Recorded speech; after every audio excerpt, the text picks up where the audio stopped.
Channel ಅನುಗೋಡು Kannada vlogs. ನಾನು ನಿಮ್ಮ ನೀವೆಲ್ಲರೂ ಹೇಗಿದ್ದೀರಾ? ಚೆನ್ನಾಗಿದ್ದೀರಾ? ನಾನು ಕೂಡ ತುಂಬಾ ಚೆನ್ನಾಗಿದ್ದೀನಿ. ಇವತ್ತು ಸಂಡೇ ವ್ಲಾಗ್ನ ನಿಮ್ಮ ಜೊತೆ ಶೇರ್ ಮಾಡ್ಕೊತಾ ಇದ್ದೀನಿ. ಬೆಳಗ್ಗೆನೇ ವ್ಲಾಗ್ನ ಶುರು ಮಾಡಿದ್ದೀನಿ. ಸ್ವಲ್ಪ ವಾಯ್ಸ್ ನಿಮಗೆ ಬೇರೆ ಥರ ಕೇಳಿಸ್ತಾ ಇರ್ಬೋದು, ಅಡ್ಜಸ್ಟ್ ಮಾಡ್ಕೊಳ್ಳಿ. ಯಾಕೆಂದರೆ ನೆನ್ನೆ ನೈಟ್ ನಾನು ನಿಮ್ಗೆ ಹೇಳಿದ್ನಲ್ಲ, ಅಪ್ಪನ ಹಾಸ್ಪಿಟ್ಲಿಗೆ ಕರ್ಕೊಂಡೋಗಿ ಬಂದ್ವಿ ಅಂತ ಹೇಳ್ಬಿಟ್ಟು. ಸೊ ಅವನ ಪಕ್ಕನೇ ಮಲಗಿದ್ರಿಂದ ನನಗೂ ಕೂಡ ಸ್ಟಾರ್ಟ್ ಆಗಿಬಿಟ್ಟಿದೆ. ಬೆಳಗ್ಗೆ ಇವತ್ತು ಹೇಳಬೇಕಂದ್ರೆ ತುಂಬ ಲೇಟಾಗಿ ಎದ್ದಿದ್ದು. ಆ್ಯಂಡ್ ಎದ್ದಿದ ತಕ್ಷಣ ನೋಡ್ತಾ ಇದ್ದೀನಿ, ಫುಲ್ಲು ವಾಯ್ಸೇ ಒಂಥರ ಆಗಿಬಿಟ್ಟಿದೆ. ಯಾಕಂದರೆ ಪಕ್ಕದಲ್ಲೇ ಮಲಗಿಸ್ಕೊಂಡಿರ್ತೀನಲ್ಲ, ಸೊ ಅವನು ಉಸಿರಾಡೋದಕ್ಕೂ ಅದಕ್ಕೂ ನನ್ನ ಸೇರಿಸಿ ಬಂದುಬಿಡುತ್ತೆ. ಪ್ರತಿ ಸತಿನೂ ಹೀಗೆ ಆಗುತ್ತೆ. ಅವನ್ನ ನೋಡ್ಕೋಬೇಕಾದ್ರೆ, ಅವನ್ನ ಕರೆಕ್ಟಾಗಿ ಎಲ್ಲ ನೋಡ್ಕೊತಾ ಇರ್ಬೇಕಾದ್ರೆ ಅವನಿಂದ ನನಗೆ ಬಂದುಬಿಡುತ್ತೆ ಆಟೋಮೆಟಿಕ್ಕಾಗಿ. ಸೊ ಹಾಗಾಗಿ ನನ್ನ ವಾಯ್ಸು ಸ್ವಲ್ಪ ಡಿಫ್ರೆಂಟಾಗಿ ನಿಮಗೆ ಕೇಳಿಸ್ತಾ ಇರ್ಬೋದು. ಕಾಫ್ ಥರ ಕೆಮ್ಮು ಆಗಿಬಿಟ್ಟಿದೆ ನನಗೂ. ಬೆಳಗ್ಗೆನೂ ಒಂದೇ ಸಮ ಕೆಮ್ಮು. ಇವಾಗ ಅವನಿಗೆ ಒಂದು ಲೋಟ ಹಾಲು ಮಾಡಿಕೊಟ್ಟಿದ್ದೆ. ಹಾಲು ಅಂತ ಅಂದರೆ ಒಂಥರ ಕಷಾಯ ಟೈಪ್ ಮಾಡಿಕೊಟ್ಟಿದ್ದೆ. ಅವನು ಹಾಲು ಕುಡಿತಾನೆ. ನಾವು ನಾರ್ಮಲ್ಲಾಗಿ ಕಷಾಯ ಮಾಡಿಕೊಟ್ರೆ ಕುಡಿಯೋಲ್ಲ, ಹಾಗಾಗಿ ಹಾಲು ಒಳಗೇ ಹಾಕಿ ಕಷಾಯ ಥರ ಮಾಡಿ ಕೊಟ್ಟಿದ್ದೆ. ಅಂದರೆ ನಿಮ್ಗೆ ಗೊತ್ತಿರುತ್ತಲ್ಲ, ಅವನು ಹಾಲು ಒಂದೇ ಕುಡಿಯೋದು. ಡಾಕ್ಟ್ರ್ ಹೇಳಿದ್ದಾರೆ ತುಪ್ಪ ಇದೆಲ್ಲ ಏನು ಕೊಡಬೇಡಿ, ಸ್ವಲ್ಪ ದಿವಸ ಮೊಸರು ತುಪ್ಪ ಈ ಥರದ್ದು ಏನು ಕೊಡೋದಕ್ಕೆ ಹೋಗ್ಬೇಡಿ ಅಂತ ಹೇಳಿದ್ದಾರೆ. ಹಾಗಾಗಿ ಅವನು ಬೆಳಗ್ಗೆ ಎದ್ದು ಹಾಲು ಒಂದು ಗ್ಲಾಸ್ ಕುಡಿತಾನೆ. ಇನ್ನು ಅದಕ್ಕೋಸ್ಕರ ಸ್ವಲ್ಪ ಅವನಿಗೂ ಕೂಡ ಕಾಫೆಲ್ಲ ಆಗಿತ್ತಲ್ಲ, ಅದಕ್ಕೋಸ್ಕರ ಸ್ವಲ್ಪ ಕಷಾಯ ಥರ ಹಾಲು ಒಳಗೇ ಸ್ವಲ್ಪ ಕಷಾಯ ಥರ ಸ್ಟ್ರಾಂಗಾಗಿ ಮಾಡಿಕೊಟ್ಟಿದ್ದೆ, ಶುಂಠಿ ಎಲ್ಲ ಹಾಕಿಬಿಟ್ಟು. ನಾನು ಕೂಡ ಅದನ್ನೇ ಕುಡಿದೆ. ಅದಕ್ಕೋಸ್ಕರ ಸ್ವಲ್ಪ ಇವಾಗ ವಾಯ್ಸು ಬೆಟರಾಗಿ ಕೇಳಿಸ್ತಾ ಇದೆ. ಇಲ್ಲ ಅಂತಂದಿದ್ರೆ ಇನ್ನೂ ನಿಮಗೆ ಬೆಳಗ್ಗೆ ಇದ್ದಿದ್ದು ವಾಯ್ಸ್ಗೂ ಇವಾಗ ಇದ್ದಿದ್ದು ವಾಯ್ಸು ತುಂಬ ಡಿಫ್ರೆಂಟಾಗಿ ಕೇಳಿಸ್ತಾ ಇದೆ. ಇವಾಗ ಮಸಾಲ ಚಿತ್ರಾನ್ನ ಮಾಡೋಣ ಅಂತ ಕ್ಯಾಪ್ಸಿಕಮ್ ಇತ್ತು, ಹಾಗಾಗಿ ಕ್ಯಾಪ್ಸಿಕಮ್ ಹಾಕ್ಬಿಟ್ಟು ಕ್ಯಾಪ್ಸಿಕಮ್ ಮಸಾಲ ಚಿತ್ರಾನ್ನ ಮಾಡೋಣ ಅಂತೇಳಿ ರೈಸ್ಗೆ ಇಟ್ಟಿದ್ದೀನಿ. ಎಲ್ಲನೂ ಹೆಚ್ಚಿಟ್ಕೊಂಡೆ, ಇವಾಗ ಮಾಡಬೇಕು. ಆ್ಯಂಡ್ ಹಾಗೆ ಇವತ್ತಿನ ಬ್ಲಾಗ್ ಕೂಡ ಕಂಟಿನ್ಯೂ ಮಾಡ್ತೀನಿ, ಬನ್ನಿ. ಇನ್ನು ಹಾಗೆ ನಾನಿವಾಗ ಮಸಾಲ ಚಿತ್ರಾನ್ನ ಅಂದರೆ ಕ್ಯಾಪ್ಸಿಕಮ್ ಮಸಾಲ ಚಿತ್ರಾನ್ನ ಮಾಡ್ಕೊತಾ ಇದ್ದೀನಿ. ಫಸ್ಟ್ ಟೈಮ್ ಇದನ್ನು ಟ್ರೈ ಮಾಡ್ತಾ ಇರೋದು, ನೋಡೋಣ ಹೇಗೆ ಬರುತ್ತೆ ಅಂತ ಮಾಡ್ತಾಯಿದ್ದೀನಿ. ಸ್ವಲ್ಪ ನನ್ನ ವಾಯ್ಸ್ ಕೂಡ ಒಂಥರ ನಿಮಗೆ ಕೇಳಿಸ್ತಾ ಇರ್ಬೋದು, ಯಾಕಂದರೆ ಇನ್ನೂ ಹುಷಾರಾಗಿಲ್ಲ. ನನ್ನ ಗಂಟಲು ಪೂರ್ತಿ ಫುಲ್ಲು ಕಫ ಆಗಿ ಕಟ್ಕೊಂಡ್ಬಿಟ್ಟಿದೆ ಅದು, ಹಾಗಾಗಿ ಈ ಥರ ವಾಯ್ಸ್ ಓವರ್ ಬರ್ತಾ ಇದೆ. ಸೊ ಯಾರೂ ಬೇಜಾರು ಮಾಡ್ಕೋಬೇಡಿ. ಹಾಗೆ ಇವಾಗ ಅದು ಸ್ವಲ್ಪ ಫ್ರೈ ಆಗಲಿ ಅಂತ ಬಿಟ್ಬಿಟ್ಟು ಕ್ಯಾಪ್ಸಿಕಮ್ ಟೊಮೆಟೊ ಎಲ್ಲ ಹಾಕಿ ಫ್ರೈ ಆಗೋದಕ್ಕೆ ಬಿಟ್ಟಿದ್ದೀನಿ. ಇನ್ನು ಕಾಯಿ ತುರಿದಿಟ್ಕೊಂಡಿದ್ದೆ. ಈ ಥರ ಅರ್ಧ ಹೋಳು ಹಾಗೇ ಇತ್ತು, ಹಾಗಾಗಿ ಏನು ಮಾಡಿದೆ ಅಂದರೆ ಅದಕ್ಕೆ ನಾನು ಯಾವಾಗಲೂ ಯೂಸ್ ಮಾಡುವಂಥ ಒಂದು ಟಿಪ್ಸ್ನೂ ಕೂಡ ನಿಮ್ಮ ಜೊತೆ ಶೇರ್ ಮಾಡ್ಕೊಳ್ಳೋಣ ಅಂತ. ಇದು ಗೊತ್ತಿದ್ದರೆ ಓಕೆ, ಗೊತ್ತಿಲ್ಲ ಅಂದರೆ ಅವ್ರಿಗೆ ಯೂಸ್ ಆಗಲಿ ಅಂತ ಹೇಳ್ಬಿಟ್ಟು ನಾವು ಬೇಕಾದ್ರೆ ತುರಿದು ಕೂಡ ಇಟ್ಕೋಬೋದು. ಇವಾಗ ನಮಗೆ ತುರಿಯೋದಕ್ಕೆ ಟೈಮ್ ಇಲ್ಲ ಅಂತ ಅನ್ನೋರಿಗೆ ಈ ಥರ ಅರ್ಧ ಹೋಳು ಏನಾದರೂ ಇದ್ದರೆ ಸುತ್ತ ಅದಕ್ಕೆ ನಾವು ಪುಡಿ ಉಪ್ಪು ಬರುತ್ತಲ್ಲ, ಅದನ್ನು ಹಚ್ಚಿಬಿಟ್ಟು ನೀಟಾಗಿ ಒಳಗೆಲ್ಲ ನೀಟಾಗಿ ಪುಡಿ ಉಪ್ಪನ್ನ ಹಚ್ಚಿಬಿಟ್ಟು ನಾವು ಬೇಕಾದ್ರೆ ಫ್ರಿಜ್ಜಲ್ಲಿ ಇಟ್ಕೊಂಡ್ರೆ ನಮಗೊಂದು 3ರಿಂದ 4 ದಿವಸದವರೆಗೂ ಅದೇ ಥರನೇ ಚೆನ್ನಾಗಿರುತ್ತೆ. ಆರಾಮಾಗಿ ನಾವು ಯೂಸ್ ಮಾಡ್ಕೊಬೋದು, ಯಾವಾಗ ಸಾಂಬಾರು ಮಾಡ್ತೀವೋ ಹಾಗೆ. ಹಾಗಾಗಿ ಅದೇ ಥರ ನಾನು ಹಚ್ಬಿಟ್ಟು ಫ್ರಿಜ್ಜಲ್ಲಿ ಇಟ್ಕೊಂಡು, ಇನ್ನು ಇವಾಗ ಕ್ಯಾಪ್ಸಿಕಮ್ದು ಏನು ಮಾಡ್ತಾಯಿದ್ದೆ ಅದನ್ನು ಮಾಡ್ಕೊತಾ ಇದ್ದೀನಿ. ತುಂಬ ಈಸಿ ರೆಸಿಪಿನೇ ಇದು, ಯಾಕಂದರೆ ಚಿತ್ರಾನ್ನ ಮಾಡೋರು ಗೊತ್ತಿರುತ್ತೆ. ಮಾಮೂಲಿ ಒಗ್ಗರಣೆ ಕಡಲೆಬೀಜ, ಕಡಲೆಕಾಳು, ಸಾಸಿವೆ ಎಲ್ಲ ಹಾಕ್ಕೊಂಡು ಈರುಳ್ಳಿ ಹಾಕಿ ಚೆನ್ನಾಗಿ ಫ್ರೈ ಮಾಡಿ, ಇಲ್ಲಿ ನೀವು ಬೇಕಾದ್ರೆ ಹಸಿಮೆಣ್ಸಿನ್ಕಾಯಿ ಹಾಕ್ಕೋಬೋದು. ನಾನು ಇಲ್ಲಿ ಒಣಮೆಣ್ಸಿನ್ಕಾಯಿ ಹಾಕಿದ್ದೀನಿ. ನಮ್ಮ ಮನೆಯೆಲ್ಲ ಆಲ್ಮೋಸ್ಟ್ ಒಣಮೆಣ್ಸಿನ್ಕಾಯಿನೇ. ನೀವು ಬೇಕಾದ್ರೆ ಟೊಮೊಟೊನ ಸ್ಕಿಪ್ ಮಾಡ್ಬೋದು, ಆದರೆ ನಾನು ಟೊಮೊಟೊ ಹಾಕಿದ್ದೀನಿ ಹುಳಿಯಾಗಿ ಚೆನ್ನಾಗಿರಲಿ ಅಂತೇಳಿ. ಅದಕ್ಕೆ ಒಂದು ಕ್ಯಾಪ್ಸಿಕಮ್ನ ಉದ್ದುದ್ದ ಕಟ್ ಮಾಡಿ ಹಾಕ್ಕೊಂಡಿದ್ದೀನಿ. ನೀವು ಬೇಕಾದ್ರೆ ಚಿಕ್ಕ ಕಟ್ ಮಾಡಿ ಹಾಕ್ಕೋಬೋದು. ಅಡುಗೆ ಎಲ್ಲ ಆಯಿತು, ಆ್ಯಂಡ್ ಟಿಫನ್ ಕೂಡ ಆಯಿತು. ಇವಾಗ ಸ್ವಲ್ಪ ವಾರ ಮಾಡಬೇಕಲ್ಲ, ಅದಕ್ಕೆಲ್ಲನೂ ರೆಡಿ ಮಾಡ್ಕೊಬೇಕು. ಅಂದರೆ ಸ್ವಲ್ಪ ಮನೆ ಪುಟ್ಟದಲ್ಲೇ ಎಲ್ಲ ಎತ್ತಿಟ್ಬಿಟ್ಟು ಕಸ ಗುಡಿಸಿ ನೆಲ ಒರೆಸಿ ಮನೆ ದೇವ್ರ ಪೂಜೆ ಮಾಡಬೇಕು. ಆ್ಯಂಡ್ ಅಪ್ಪ ಮಗ ಏನು ಮಾಡಿದ್ದಾರೆ ಅಂದರೆ, ತುಪ್ಪ ಹಾಕ್ಕೊಳ್ಳೋದಕ್ಕೆ ಹೋಗಿ ನಾನು ಗ್ಲಾಸ್ ಬಾಟಲ್ಸ್ಗಳನ್ನ ತೊಗೊಂಡು ಬಂದಿದ್ದೆ. ನನಗೆ ಈ ಥರದ್ದು ತೋರಿಸ್ತೀನಿ. ಈ ಥರದ್ದು ನಾನು ಆವಾಗ ಬಗಲಗುಂಟೆ ಜಾತ್ರೆಯಲ್ಲಿ ತೊಗೊಂಡು ಬಂದಿದ್ದೆ. ಆಲ್ರೆಡಿ ಸೇಲಲ್ಲೇನೋ ಅನಿಸುತ್ತೆ, ನಂಗೆ ಕರೆಕ್ಟಾಗಿ ನೆನಪಾಗ್ತಾಯಿಲ್ಲ. ಬಗಲಗುಂಟೆ ಜಾತ್ರೆ ಇಲ್ಲ ಬಗಲಗುಂಟೆ ಸೇಲಲ್ಲೇನೋ ಈ ಥರ ಜಾರ್ಸ್ಗಳು ತೊಗೊಂಡಿದ್ದೆ. 3 ಜಾರ್ ತೊಗೊಂಡಿದ್ದೆ. ಒಂದರಲ್ಲಿ ಇವಾಗ ಕಾಫಿ ಪೌಡ್ರ್ ಹಾಕಿ ಇಟ್ಟಿದ್ದೀನಿ, ಆ್ಯಂಡ್ ಇನ್ನೊಂದರಲ್ಲಿ ಖಾಲಿಯಾಗಿದೆ. ಆ್ಯಂಡ್ ಇವಾಗ ಏನಂದರೆ ನನಗೆ ಗ್ಲಾಸ್ ಬಾಟಲ್ಸ್ಗಳಂದರೆ ಸಿಕ್ಕಾಪಟ್ಟೆ ಇಷ್ಟ ಆಗ್ತಾಯಿದೆ. ಹಾಗಾಗಿ ನಾನೇನು ಮಾಡ್ತಾಯಿದ್ದೀನಿ ಅಂದರೆ, ಸ್ವಲ್ಪ ಪ್ಲಾಸ್ಟಿಕ್ನೆಲ್ಲ ಫುಲ್ಲು ತೆಗೆದ್ಬಿಟ್ಟು ನಾನು ನಿಮಗೆ ತೋರಿಸ್ತೀನಿ. ಅದನ್ನೆಲ್ಲ ತೆಗೆದ್ಬಿಟ್ಟು ಗ್ಲಾಸ್ ಐಟಮ್ಸ್ನ ಈ ಥರ ಜಾರ್ಸ್ಗಳನ್ನೆಲ್ಲ ಇಡೋಣ. ಪುಡಿಗಳು ಹಾಕೊಳ್ಳೋದಕ್ಕಾಗಲಿ, ಕಾಳುಗಳು ಹಾಕ್ಕೊಳ್ಳೋದಕ್ಕಾಗಲಿ, ಆ ಥರದಕ್ಕೆಲ್ಲ ಈ ಥರದ ಜಾರ್ಸು ಸಿಕ್ಕಿದ್ರೆ ತೊಗೊಂಡು ಬಂದು ಇಡೋಣ. ಈ ಸತಿ ಹೆಂಗೋ ಬಗಲಗುಂಟೆ ಜಾತ್ರೆ ಬಂತಲ್ಲ ಮುಂದಿನ ತಿಂಗಳು, ಹಾಗಾಗಿ ತೊಗೊಂಬರೋಣ ಅಂತ ಹೇಳ್ಬಿಟ್ಟು ಫುಲ್ಲು ಪ್ಲಾಸ್ಟಿಕ್ನೆಲ್ಲ ಫುಲ್ಲು ಅವಾಯ್ಡ್ ಮಾಡಿಬಿಟ್ಟಿದ್ದೀನಿ. ತೋರಿಸ್ತೀನಿ ನಾನು ನಿಮಗೆ.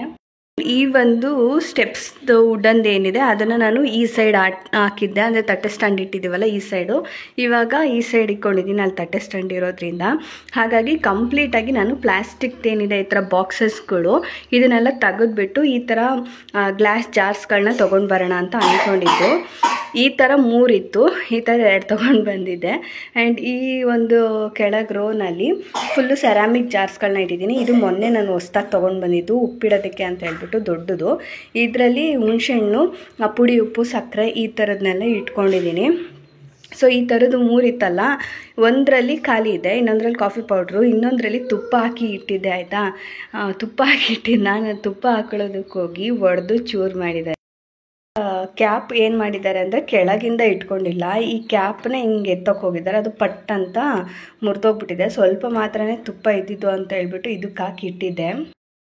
ತುಪ್ಪ ಇತ್ತು, ಅದನ್ನು ಖಾಲಿ ಆಗಲಿ ಅಂತ ಹೇಳ್ಬಿಟ್ಟು ನಾನು ಗ್ಲಾಸ್ ಬಾಟಲ್ ಒಳಗೆ ಹಾಕಿ ಇಕ್ಕಿದ್ದು. ನಾನೇ ಡೈಲಿ ಹಾಕ್ಕೊಳ್ತಾ ಇದ್ದಿದ್ದು, ಅಪ್ಪಗೆ ತಿನ್ನಿಸ್ಬೇಕಾದ್ರೂ ನಾವು ತಿನ್ಬೇಕಾದ್ರೂ. ಇವಾಗ ಅಪ್ಪಗೆ ತುಪ್ಪ ಕೊಡೋಂಗಿಲ್ಲ ಅಂತ ಡಾಕ್ಟ್ರ್ ಹೇಳಿದ್ರು ಅಂತ ಹೇಳ್ಬಿಟ್ಟು ಅವ್ರು ಹಾಕೊಳ್ಳೋದಕ್ಕೆ ಹೋಗಿ ಇವಾಗ ಜಸ್ಟ್ 5 ಮಿನಿಟ್ಸಲ್ಲಿ ಟಪ್ ಅಂತ ಹೊಡೆದಾಕ್ಬಿಟ್ರು. ನಂಗೆ ಬೇಜಾರೇ ಆಗೋಯ್ತು, ಯಾಕಂದರೆ ಇವಾಗ ನಾನು ಆ ಥರ ಸೆರಾಮಿಕ್ ಜಾರ್ಸ್ ಮತ್ತು ಆ ಥರ ಗ್ಲಾಸ್ ಜಾರ್ಸ್ನೆಲ್ಲ ತೊಗೊಂಡು ಬಂದು ಎಲ್ಲ ಅರೇಂಜ್ ಮಾಡಬೇಕು ಅಂತ ಅಂದ್ಕೊಳ್ತಾ ಇದ್ದು ಹೊಟ್ಟೋಯ್ತಲ್ಲ. ನಾನು 3 ತುಂಬಾ ಇಷ್ಟಪಟ್ಟು 3 ತೊಗೊಂಡು ಬಂದಿದ್ದೆ. ಅಂದರೆ ಉಪ್ಪು, ಸಕ್ಕರೆ, ಕಾಫಿ ಪುಡಿ ಈ ಥರ ಹಾಕೋಣ ಅಂತ ಹೇಳ್ಬಿಟ್ಟು ತೊಗೊಂಬಂದಿದ್ದು. ಆಮೇಲೆ ಡ್ರೈ ಫ್ರೂಟ್ಸ್ನೆಲ್ಲನೂ ಅಷ್ಟೇ ನಾನು ಸೆರಾಮಿಕ್, ಅಂದರೆ ಕೆಳಗೆ ಸೆರಾಮಿಕ್ ಇಕ್ಕಿದ್ದೀನಲ್ಲ ಆ ಒಂದು ಜಾರ್ ಒಳಗೆ ಉಪ್ಪು ಇದನ್ನೆಲ್ಲ ಹಾಕಿ ಕನ್ವರ್ಟ್ ಮಾಡಿಕೊಂಡೆ. ಇನ್ನು ಅದನ್ನು ಆ 3 ಜಾರ್ಸಲ್ಲಿ ದ್ರಾಕ್ಷಿ ಗೋಡಂಬಿ ಹಾಕಿ ಇಡೋದಕ್ಕೆಲ್ಲ ತುಂಬ ಚೆನ್ನಾಗಿ ಕಾಣಿಸುತ್ತೆ. ಒಳ್ಳೆ ಮೇಲ್ಗಡೆ ಈ ಥರದ್ದೆಲ್ಲ ಇದೆಲ್ಲ ಚೆನ್ನಾಗಿ ಕಾಣಿಸುತ್ತೆ ಅಂತ ಹೇಳಕ್ಕೆ ಹೋಗಿದ್ದೆ. ಆ್ಯಂಡ್ ಬಾಕ್ಸ್ ಇದು ಈ ಕ್ಯಾಪ್ನ ಹಿಡ್ಕೊಂಡು ಎತ್ತಕ್ಕೆ ಹೋಗಿ ಟಪ್ ಅಂತ ಹೊಡೆದಾಕ್ಬಿಟ್ಟು. ಆ್ಯಂಡ್ ಇವಾಗ ಸೊ ಎತ್ತಿಗೆ ಎಲ್ಲ ಈಚೆ ಒಳಗೆ ಕ್ಲೀನ್ ಮಾಡ್ತಾಯಿದ್ದೀನಿ. ಒಂದೊಂದಲ್ಲ ನನಗೆ ಕೆಲಸ, ಅಪ್ಪ ಮಗ ಕೊಡೋದು. ನಮ್ಮ ಮನೆ ಅಂದಮೇಲೆ ಈ ಥರ ಗ್ಲಾಸ್ ಹೊಡೆದಾಕೋದು ಈ ಥರದ್ದೆಲ್ಲ ಸಾಮಾನ್ಯವಾಗಿ ನಡೀತಾ ಇರುತ್ತೆ. ಆದರೆ ಯಾರಿಗೂ ಏನೂ ಆಗಬಾರ್ದು ಅಷ್ಟೇ. ಅಕಸ್ಮಾತ್ ಕೈ ಜಾರಿ ಬಿದ್ದಾಗ ಕಾಲ ಮೇಲೆ ಬೀಳೋದು, ಇನ್ನೆಲ್ಲೋ ಬಿದ್ದು ಏನಾದರೂ ಆದರೆ ಅದೊಂದು ಸ್ವಲ್ಪ ಭಯ. ಹಾಗಾಗಿ ಗ್ಲಾಸ್ ಐಟಮ್ಸ್ ಯೂಸ್ ಮಾಡಬೇಕಾದ್ರೆ ತುಂಬ ಸೇಫಾಗಿ ಯೂಸ್ ಮಾಡಿ. ಆ್ಯಂಡ್ ಮಕ್ಕಳು ಎಲ್ಲರೂ ಇದ್ದಾಗೂ ಕೂಡ ಇನ್ನೂ ಸೇಫಾಗಿ ಯೂಸ್ ಮಾಡಬೇಕು. ಹಾಗೆ ಇವತ್ತು ಸ್ವಲ್ಪ ನನ್ನ ಒಂದು ಬೀರೂಲಿರೋ ಬಟ್ಟೆಗಳೆಲ್ಲ ಫುಲ್ಲು ಚಿದ್ರ ಆಗಿಬಿಟ್ಟಿತ್ತು. ಹಾಗಾಗಿ ನನಗೆ ತುಂಬ ಬಟ್ಟೆಗಳು ಇವಾಗ ಆಗ್ತಾಯಿಲ್ಲ. ಹಾಗಾಗಿ ಅದನ್ನು ಕೂಡ ಎಲ್ಲನೂ ತೆಗೆದ್ಬಿಟ್ಟು ಯಾವುದ್ಯಾವ್ದಾಗುತ್ತೋ ಅದನ್ನು ಮಾತ್ರ ಎಲ್ಲನೂ ಅರೇಂಜ್ ಮಾಡಿ ಎತ್ತಿಟ್ಕೊಳ್ತಾಯಿದ್ದೀನಿ. ಯಾವುದ್ಯಾವ್ದಾಗಲ್ಲ ಅದನ್ನೆಲ್ಲ ತೆಗ್ದಾಕ್ತಾಯಿದ್ದೀನಿ. ಇನ್ನು ಸ್ಯಾರಿಗಳ್ನೆಲ್ಲ ರೀಸೆಂಟಾಗಿ ಕೆಲವೊಂದು 4-5 ಸ್ಯಾರೀಸ್ನೆಲ್ಲ ಸ್ಟಿಚ್ ಮಾಡಿ ಇಟ್ಬಿಟ್ಟಿದ್ದೆ. ಹಾಗಾಗಿ ಅದನ್ನು ಕೂಡ ಹಾಗೆಯೇ ಎಲ್ಲ ಅದಕ್ಕೆ ಜೋಡಿಸ್ಬಿಟ್ಟು ಮೇಲ್ಗಡೆ ಎಲ್ಲನೂ ಎತ್ತಿಟ್ಬಿಟ್ಟೆ. ಇನ್ನು ಸಂಡೇ ಆಗಿರೋದ್ರಿಂದ ಎಲ್ಲ ಕ್ಲೀನ್ ಮಾಡಿಕೊಂಡು ವಾರ ಮಾಡಬೇಕು. ನನಗೆ ಹಿಂದಿನ ದಿವಸ ಶನಿವಾರ ನಂಗೆ ಟೈಮ್ ಸಿಕ್ಕಿರಲಿಲ್ಲ. ನೀವು ವ್ಲಾಗ್ ನೋಡಿದರೆ ಗೊತ್ತಿರುತ್ತೆ. ಸೊ ಹಾಗಾಗಿ ನಾನು ಬೇರೆ ಕೆಲಸ ಅಂತ ಮನೆ ಕೆಲಸ ಮಾಡೋಕ್ಕಾಗಿಲ್ಲ. ನಮ್ಮ ಮನೆಗೆ ಬಂದಿದ ತಕ್ಷಣ ಅಪ್ಪಗೆ ಕೂಡ ಹುಷಾರಿಲ್ಲ. ಆ್ಯಂಡ್ ಇವತ್ತು ಕೂಡ ಅವ್ನಿಗೆ ಹುಷಾರಿರಲಿಲ್ಲ. ಫುಲ್ಲು ಡಲ್ಲಾಗೇ ಇದ್ದ. ಅವರು ಮೆಡಿಸಿನ್ ಕಂಟಿನ್ಯೂಸ್ ಆಗಿ ಹಾಕ್ತಾ ಇರೋದ್ರಿಂದ ಅವ್ನಿಗೇನೂ ಗೊತ್ತಿಲ್ಲ. ಅಪ್ಪ ಅವರಿಗೆ ಫುಲ್ಲು ನಿದ್ದೆ ಬರೋ ಥರ ಮೈಕೈ ಇರೋದ್ರಿಂದನೇ ಅವನಿಗೆ ಫುಲ್ ನಿದ್ದೆನೇ ಮಾಡ್ತಾಯಿದ್ದ. ಹಾಗಾಗಿ ಸರಿ ಅಂತ ಹೇಳ್ಬಿಟ್ಟು ನಾನೇ ಕ್ಲೀನ್ ಮಾಡಿಕೊಂಡು ಮನೆ ಕೆಲಸಗಳನ್ನೂ ಮಾಡಿಕೊಂಡು ಈ ಥರ, ಅಂದರೆ ವಾರದ ಹಿಂದಿನ ದಿವಸ ಮಾಡಿಕೊಂಡ್ರೆ ಸ್ವಲ್ಪ ಫ್ರೀ ಇರುತ್ತೆ. ಬೆಳಗಿನ ಜಾವನೇ ಎದ್ದು ಪೂಜೆ ಮಾಡ್ಬೋದು. ಆದರೆ ನನಗೇನಂತ ಅಂದರೆ ಟ್ರೈ ಮಾಡ್ತೀನಿ ಆದಷ್ಟು ನಾನು ಬೆಳಗ್ಗೆ ಪೂಜೆ ಮಾಡೋದಕ್ಕೆ, ಆದರೆ ಆಗಲ್ಲ. ಯಾಕಂದರೆ ಮನೆ ಹೆಂಗಂದ್ರೆ ಹಂಗೆ ಇಟ್ಕೊಂಡು ನಂಗೆ ಪೂಜೆ ಮಾಡಿದ್ರೆ ಮನಸ್ಸೇ ಬರೋಲ್ಲ. ಮನೆಯೆಲ್ಲ ಕ್ಲೀನಾಗಿದ್ದು ಪೂಜೆ ಮಾಡಿದ್ರೆ ಅದೊಂಥರ ಏನೋ ಒಂಥರ ಸಮಾಧಾನ. ಸೊ ನಂತರ ಯಾರಾದರೂ ಯೋಚನೆ ಮಾಡೋರು ಇದ್ದೀರಾ ಕಮೆಂಟ್ ಮಾಡಿ. ಸೊ ಎಲ್ಲರಿಗೂ ಆಲ್ಮೋಸ್ಟ್ ಎಲ್ಲ ಹಾಗೇ ಇರುತ್ತೆ. ಹೆಣ್ಮಕ್ಳು ಅಂದರೆ ಸಾಧಾರಣವಾಗಿ ಹಾಗೇ ಇರುತ್ತೆ. ಮೂಲೆಯೂ ಕೂಡ ಫುಲ್ಲು ಎಲ್ಲ ಕ್ಲೀನ್ ಮಾಡಿಕೊಂಡು ಎಲ್ಲನೂ ಮಾಡಿಕೊಂಡೇ ವಾರ ಮಾಡೋರು ಇರ್ತಾರೆ. ಹಾಗಾಗಿ ಎಷ್ಟೇ ತಡವಾದ್ರೂ ಕೂಡ ಮಾಡ್ತಾರೆ. ಒಂದು ದಿವಸ ಮುಂಚೆನೇ ಮಾಡಿಕೊಂಡ್ರೆ ಒಳ್ಳೆಯದು. ನಮ್ಗೆ ಅವತ್ತಿನ ದಿವಸ ಸ್ವಲ್ಪ ರೆಸ್ಟ್ ಆದರೂ ಸಿಗುತ್ತೆ. ಆದರೆ ನನಗೆ ಹಿಂದಿನ ದಿವಸ ಈ ಥರ ಅಪ್ಪಗೆ ಹುಷಾರಿಲ್ದಂಗೆ ಆಯಿತು ಅಂತ ಹೇಳ್ಬಿಟ್ಟು ನನಗೆ ಬ್ರೇಕ್ ಸಿಗಲಿಲ್ಲ. ಆ್ಯಂಡ್ ಇವತ್ತು ನನ್ನ ವಾಯ್ಸ್ ನೀವು ಕೇಳ್ತಾ ಇದ್ರಲ್ಲ, ನನಗೂ ಕೂಡ ಫುಲ್ ಫ್ಯಾಮಿಲಿಗೆ ಹುಷಾರಿಲ್ಲ. ಹೇಳಬೇಕು ಅಂದರೆ ಅವನೊಬ್ಬನಿಗೆ ಬಂತು ಅಂದರೆ ಶುರುವಾಗೋಗ್ಬಿಡುತ್ತೆ. 3 ಜನಕ್ಕೂ ಹುಷಾರಿಲ್ದಂಗೆ ಆಗಿಬಿಡುತ್ತೆ. ತಿಂಗಳು ಏನಾಗ್ಬಿಡುತ್ತೋ ಗೊತ್ತಿಲ್ಲ. ಅವ್ನಿಗೆ ಏನಾದರೂ ಆಯಿತು ಅಂದರೆ ನಮ್ಮ 3 ಜನಕ್ಕೂ ಸೇರಿಸಿ, ನನಗೂ ಅವ್ರಿಗೂ ಎಲ್ಲರಿಗೂ ಸೇರಿಸಿ ಹುಷಾರಿಲ್ದಂಗೆ ಆಗಿಬಿಡುತ್ತೆ.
ಮಾಡಿಕೊಂಡೆ. ನೆಲ ಒಂದು ಒರೆಸ್ಬೇಕು, ಇನ್ನು ಇವಾಗಲೇ ಒರೆಸಲ್ಲ, ಆಮೇಲೆ ಒರೆಸ್ಕೊತೀನಿ. ಇನ್ನೇನು ಪೂಜೆ ಮಾಡ್ತೀನಿ ಅನ್ನಂಗೆ ಹೋಗ್ತೀನಲ್ಲ, ಆವಾಗ ಒರೆಸ್ಬಿಟ್ಟು ನಾನು ಕೂಡ ಫ್ರೆಶ್ ಅಪ್ ಆಗಿ ಆನಂತರ ಪೂಜೆ ಮಾಡ್ಕೊತೀನಿ.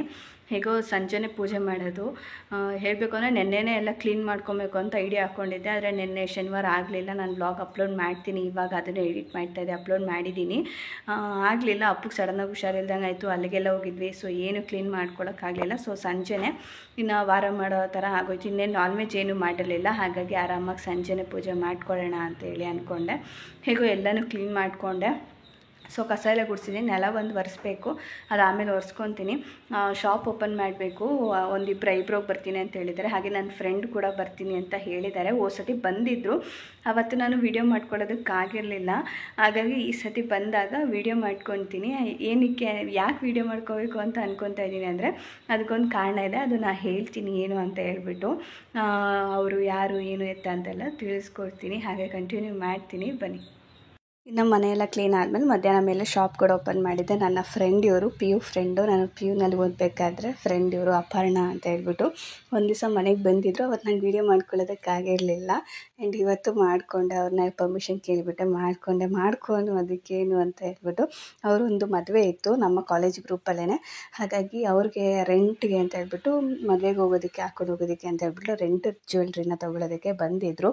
ತುಂಬಾ ಖುಷಿ ಆಯಿತು, ಯಾಕಂದರೆ ಎಷ್ಟೋ ವರ್ಷ ನಮ್ಮ ಮಧ್ಯೆ ಗ್ಯಾಪ್ ಆಗಿದ್ರೂ ನನ್ನ ವೀಡಿಯೋಸ್ ಎಲ್ಲ ನೋಡಿ ತುಂಬಾ ಸಪೋರ್ಟಿವ್ ಆಗಿ ಆ್ಯಂಡ್ ನಮ್ಮೂರ ಹತ್ರನೇ ಬಂದು ಹುಡುಕೊಂಬಂದು ಮಾತಾಡಿಸಿ ಆ್ಯಂಡ್ ಇವಾಗ ಅವರು ರೆಂಟಲ್ ಜ್ಯುವೆಲ್ರಿ ಕೂಡ ತೊಗೊಂಡು ಹೋಗ್ತಾ ಇದ್ದಾರೆ. ಆ್ಯಂಡ್ ಇವ್ರು ಬಂದು ಇವಾಗ ರೀಸೆಂಟಾಗಿ ಒಂದು ಯೂಟ್ಯೂಬ್ ಚಾನಲ್ ಕೂಡ ಕ್ರಿಯೇಟ್ ಮಾಡಿದ್ದಾರೆ. ಅಂದರೆ ಮಾಮೂಲಿ ಡೈಲಿ ವ್ಲಾಗ್ಸ್ ಅಲ್ಲ, ಅವ್ರದ್ದು ಬಂದು ಇವಾಗ ಗಣೇಶ ಮೂರ್ತಿ ಬರುತ್ತಲ್ಲ, ಅದಕ್ಕೆ ರೆಡಿ ಮಾಡಿಕೊಡ್ತಾರೆ. ಅದೇನೇನು ಸ್ಟೋನ್ಸ್ ವರ್ಕ್ ಅಂತೆಲ್ಲ ಮಾಡಿಕೊಡ್ತಾರೆ. ನನಗೆ ಸತಿ ಬಂದಾಗ ಹೇಳಿದರು, ಹಾಗಾಗಿ ಈ ಸತಿ ನಾನು ನಿಮಗೆ ಶೇರ್ ಮಾಡ್ತಾಯಿದ್ದೀನಿ. ಅವ್ರ ಯೂಟ್ಯೂಬ್ ಚಾನಲ್ ಲಿಂಕ್ನ ನಾನು ಬೇಕಾದರೆ ಕೊಡ್ತೀನಿ, ಮತ್ತು ಸ್ಕ್ರೀನ್ ಮೇಲೆ ಕೂಡ ಹಾಕಿರ್ತೀನಿ. ನಿಮಗೇನಾದ್ರು ಇಂಟ್ರೆಸ್ಟ್ ಇದ್ದರೆ ನೀವು ಒಂದು ಸತಿ ಚೆಕ್ಔಟ್ ಮಾಡಿ. ಮುಂದಿನ ವರ್ಷ ನೀವು ಏನಾದರೂ ಗಣೇಶ ಕೂರಿಸ್ಬೇಕಾದ್ರೆ ಅದಕ್ಕೆ ಅಲಂಕಾರ ಎಲ್ಲ ಮಾಡಿಸ್ಬೇಕು ಅಂತ ನೀವೇನಾದರೂ ಹುಡುಕ್ತಾ ಇದ್ದರೆ ಇವ್ರನ್ನ ನೀವು ಕಾಂಟ್ಯಾಕ್ಟ್ ಮಾಡ್ಬೋದು. ಅವರು ನಿಮಗೆ ಈ ಥರ ಆರ್ಟ್ ವರ್ಕ್ ಎಲ್ಲ ಮಾಡಿಕೊಡ್ತಾರೆ. ಅವ್ರ ಹತ್ರ ಫೋಟೋ ಕಳಿಸ್ಕೊಂಡು ನಾನು ಸ್ಕ್ರೀನ್ ಮೇಲೆ ಹಾಕಿರ್ತೀನಿ ಯಾವ ಥರ ಅಂತ ಹೇಳ್ಬಿಟ್ಟು ನಿಮ್ಗೊಂದು ಐಡಿಯಾ ಬರುತ್ತೆ. ಆ್ಯಂಡ್ ನನಗೆ ತೋರಿಸಿದ್ರು, ನಂಗೆ ತುಂಬಾ ಇಷ್ಟ ಆಯಿತು. ಆ್ಯಂಡ್ ಹಾಗಾಗಿ ಒಂದು ಸತಿ ಚೆಕ್ಔಟ್ ಮಾಡಿ. ಯೂಟ್ಯೂಬ್ ಚಾನಲ್ನ ಅವ್ರದ್ದು ಸಬ್ಸ್ಕ್ರೈಬ್ ಮಾಡಿಕೊಂಡು ಇಟ್ಕೊಂಡಿರಿ, ಮುಂದಿನ ವರ್ಷ ಗಣೇಶ ಹಬ್ಬಕ್ಕೆ ನಿಮಗೆ ಬೇಕಾಗ್ಬೋದು. ಇನ್ನು ಅವ್ರನ್ನ ಕಳಿಸ್ದೆ, ಕರೆಂಟ್ ಹೊಟ್ಟೋಯ್ತು. ಇನ್ನು ಐಬ್ರೋ ಕೂಡ ಕ್ಲೈಂಟ್ಸ್ ಬರ್ತಾಯಿದ್ರು, ಅವ್ರಿಗೆ ಐಬ್ರೋ ಎಲ್ಲ ಮಾಡಿಕೊಟ್ಬಿಟ್ಟು ಇನ್ನು ನೆಲ ಒರೆಸೋಣ ಅಂತ ಹೇಳ್ಬಿಟ್ಟು ಅಪ್ಪು ಮಲ್ಕೊಂಡ್ಬಿಟ್ಟಿದ್ದ. ನೋಡ್ಬೋದು, ನಿಜವಾಗ್ಲೂ ಅವನ್ನ ನೋಡೋದಕ್ಕೆ ಆಗ್ತಾ ಇರಲಿಲ್ಲ, ಹಂಗಾಗ್ಬಿಟ್ಟಿದ್ದ. ಸೊ ಔಷಧಿಯಾಗಿ ಮಲಗಿಸ್ಬಿಟ್ಟು ನಾನು ಕೂಡ ನೆಲ ಎಲ್ಲ ಒರೆಸಿ ಇನ್ನು ದೇವ್ರ ಮನೇಲಿ ಸಿಂಪಲಾಗಿ ಪ್ರತಿ ಸತಿನೂ ಸಿಂಪಲಾಗಿ ಪೂಜೆ ಮಾಡ್ಕೊಂಡು ಬಿಡ್ತೀನಿ. ಯಾಕಂದರೆ ಕೆಲವು ಸತಿ ಅಪ್ಪು ಈ ಥರದ್ದೇನೋ ಹುಷಾರಾದಾಗ ಜಾಸ್ತಿ ಏನೂ ಮಾಡೋದಕ್ಕಾಗಲ್ಲ, ನೈವೇದ್ಯ ಎಲ್ಲ. ಹಾಗಾಗಿ ಸಿಂಪಲಾಗಿ ಪೂಜೆ ಎಲ್ಲ ಮುಗಿಸ್ಕೊಂಡು ಇನ್ನು ನೈಟ್ ಊಟಕ್ಕೆ ಏನು ಮಾಡಲಿ ಅಂತ ಕೇಳಿದೆ. ಅವರು ಎಗ್ ರೈಸ್ ಮಾಡಮ್ಮ ಸಾಕು ಅಂತ ಹೇಳಿದ್ರು. ಹಾಗಾಗಿ ರೈಸ್ ಇಟ್ಬಿಟ್ಟು ಇನ್ನು ಬೆಳಗ್ಗೆ ಎಲ್ಲ ಪಾತ್ರೆ ಎಲ್ಲ ತೊಳೆದಿದ್ನಲ್ಲ, ಅದನ್ನು ಕೂಡ ಎಲ್ಲ ಹಾಗೆ ಒರೆಸ್ಬಿಟ್ಟು ಎಲ್ಲ ಹಾಗೆ ಎತ್ತಿಡ್ತಾಯಿದ್ದೀನಿ. ಕಾಫಿ ಕಪ್ಸು, ಒಂದು ಹಾಲು, ಮಾಮೂಲಿ ಪಾತ್ರೆಗಳೇನೇನೆಲ್ಲ ತೊಳೆದಿಟ್ಟಿರ್ತೀನೋ ಅದನ್ನೆಲ್ಲ ಒರೆಸ್ಬಿಟ್ಟು ಎತ್ತಿರ್ತೀನಿ. ಆ್ಯಂಡ್ ಡೈಲಿ ಇದೊಂದು ರುಟೀನ್ ಆಗಿಬಿಟ್ಟಿದೆ. ಆದರೆ ನಾನು ಏನೇನೋ ಪ್ಲ್ಯಾನ್ ಮಾಡ್ಕೊಂಡಿದ್ದೆ, ಹೇಗೀಗೋ ವ್ಲಾಗ್ಸ್ಗಳು ಮಾಡಬೇಕು, ಏನೇನೋ ಮಾಡಬೇಕು ಅಂತ ನನ್ನ ಪ್ಲ್ಯಾನ್ಸ್ ಏನೇನೋ ಇತ್ತು. ಆದರೆ ಇವಾಗ ಸಡನ್ನಾಗಿ ಈ ಥರ ಬ್ರೇಕ್ ಆಗ್ತಾಯಿದೆ. ಆದರೂ ಪರವಾಗಿಲ್ಲ, ಇವಾಗ ಸದ್ಯಕ್ಕೆ ಏನೇ ಬ್ರೇಕ್ ಆದರೂ ಏನೇ ಆದರೂ ನಾನು ಮುಂದೆ ಇನ್ನೂ ಚೆನ್ನಾಗಿ ನನ್ನ ಒಂದು ರಿಯಲಿಸ್ಟಿಕ್ ಡೇಸ್ಗಳನ್ನೆಲ್ಲ ನಾನು ನಿಮ್ಮ ಜೊತೆ ಶೇರ್ ಮಾಡ್ಕೋಬೇಕು ಅಂತ ಅಂದ್ಕೊಂಡಿದ್ದೀನಿ. ಸೊ ಅದನ್ನೆಲ್ಲ ಖಂಡಿತವಾಗ್ಲೂ ಅಪ್ಕಮಿಂಗ್ ವ್ಲಾಗ್ಸಲ್ಲಿ ನಾನು ತೋರಿಸ್ತೀನಿ. ಆ್ಯಂಡ್ ಆದಷ್ಟು ಇವಾಗ ತುಂಬ ಪಟ್ಟು ಹಿಡಿದು ಡೈಲಿ ವ್ಲಾಗ್ಸ್ನ ಹಾಕಬೇಕು. ಅಂದರೆ ಇವಾಗ 30 ದಿವಸ ಇದ್ದರೆ 30 ವ್ಲಾಗ್ಸ್ನ ಹಾಕಬೇಕು ಅನ್ನೋ ಥರ ಒಂಥರ ಚಾಲೆಂಜಿಂಗ್ ಆಗಿ ತಗೊಂಡು ಮಾಡೋಣ ಅಂತ ನಾನು. ಸೊ ಹಾಗಾಗಿ ಆ್ಯಂಡ್ ಆದಷ್ಟು ಮಧ್ಯಾಹ್ನ ನಿಮಗೆ ವ್ಲಾಗ್ಸ್ಗಳನ್ನ ನಾನು ಅಪ್ಲೋಡ್ ಮಾಡ್ತೀನಿ. ಯಾಕಂದರೆ ಬೆಳಗ್ಗೆ ಎಲ್ಲ ಅಪ್ಪುನ ನೋಡ್ಕೊಳ್ಳೋದು, ಅವನನ್ನ ಕಳಿಸೋದು, ಬೇರೆ ಕೆಲಸಗಳೆಲ್ಲ ಇರುತ್ತಲ್ಲ. ಹಾಗಾಗಿ ಆದಷ್ಟು ನಾನು ಮಧ್ಯಾಹ್ನ ನಿಮಗೆ ವ್ಲಾಗ್ಗಳನ್ನ ಅಪ್ಲೋಡ್ ಮಾಡೋಕ್ಕೆ ನಾನು ಖಂಡಿತವಾಗ್ಲೂ ಕೊಡ್ತೀನಿ. ಆ್ಯಂಡ್ ನನಗೆ ತುಂಬಾ ಪ್ರೀತಿ ವಿಶ್ವಾಸ ಎಲ್ಲ ನೀವು ತೋರಿಸಿದ್ದೀರಾ.